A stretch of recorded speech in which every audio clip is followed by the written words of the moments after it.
In the heart of Indiana, the small, close-knit community of Delphi was a place where everyone seemed to know everyone. February 13, 2017, was a cold but ordinary Monday, a day off from school. 13-year-old Abigail Williams, known for her artistic talent and quiet nature, and her best friend, 14-year-old Liberty German, a vibrant, tech-savvy girl often called Libby, decided to spend the afternoon together. They loved exploring the outdoors, and their plan was simple: to hike the picturesque Monon High Bridge trail, a popular local spot that offered beautiful views over Deer Creek. It was a common, innocent activity for teenagers in Delphi, a place where people felt safe. Around 1 p.m., Libby's older sister dropped them off near the old abandoned railroad bridge. They began their adventure walking across the high bridge. Libby, always keen to document their outings, even captured photos and videos on her phone, including one of Abby walking on the bridge. This would prove to be incredibly important later. At about 2:07 p.m., they were last seen on the bridge by a family member who was picking up another child. When Libby's father arrived to pick them up later that afternoon, they were nowhere to be found. A frantic search began. Their families, friends, and local law enforcement scoured the area, but as night fell, there was no trace of the girls. The next day, February 14th, around noon, their worst fears were confirmed. Their bodies were tragically discovered about half a mile east of the Monon High Bridge, near the banks of Deer Creek. The horrifying news tore through Delphi, turning a peaceful community into one gripped by shock and grief. In the immediate aftermath, investigators faced a difficult challenge. There were no witnesses to the crime itself. However, a crucial piece of evidence emerged that would define this case: Libby German's smartphone. In a remarkable act of bravery and quick thinking, Libby had managed to record a grainy video of a man walking on the bridge, a chilling figure who would later become known as the Bridge Guy. Even more incredibly, her phone captured a short audio recording where a man's voice could be distinctly heard saying, "Guys, down the hill." This extraordinary evidence, the video and the audio, became the cornerstone of the investigation. Police quickly released these clips to the public, hoping someone would recognize the man, turning the victims into key witnesses in their own murder case. This gave the world a chilling glimpse into the girl's final moments. For more than 5 agonizing years, the Delphi murders remained unsolved. The released video and audio were shared globally, leading to thousands upon thousands of tips, over 50,000 in fact, but none led to a clear suspect.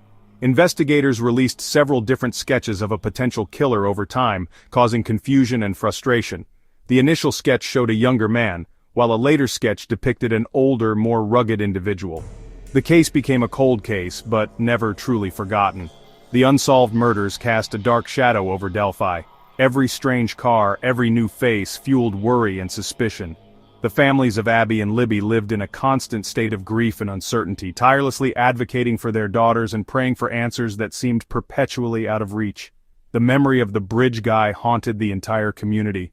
Then, in October 2022, a monumental breakthrough shattered the years of silence. Richard M. Allen, a 50-year-old local man from Delphi who worked at a CVS pharmacy, was arrested and charged with the murders of Abby and Libby. This news sent shockwaves not just through Delphi but across the nation.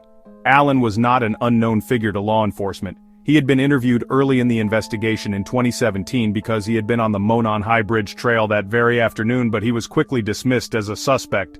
The crucial piece of physical evidence that ultimately led to his arrest was an unspent .40 caliber bullet found between the bodies of the victims. Years later, investigators were able to link this specific bullet to a gun owned by Richard Allen. This connection, combined with other evidence gathered over time, provided the critical link that had been missing for so long. The trial of Richard Allen began in 2024, a highly anticipated moment for the families and the public. Prosecutors presented a compelling case, including detailed evidence linking Allen to the crime scene and the weapon. One of the most damning pieces of evidence revealed during the trial were multiple confessions made by Richard Allen himself while he was in prison. He reportedly admitted to the murders of Abby and Libby to his wife and mother in recorded phone calls stating, "I killed the girls." He also made confessions to other inmates.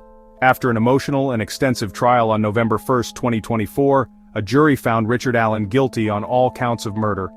The verdict brought tears of relief and exhaustion to the courtroom. Finally, in December 2024, Richard Allen was sentenced to 130 years in prison, a consecutive 65 years for each girl. While no sentence can ever truly bring Abby and Libby back, this conviction brought a profound sense of closure and accountability for their tragic deaths. The Delphi Murders case will forever be etched in the hearts and minds of many. It's a stark reminder of a senseless act of violence that shattered two families and deeply affected an entire community. Yet, it is also a story of resilience, unwavering dedication by law enforcement, and the incredible bravery of two young girls. Libby German's quick thinking to record the bridge guy ultimately provided the crucial evidence needed to bring her and Abby's killer to justice, years later.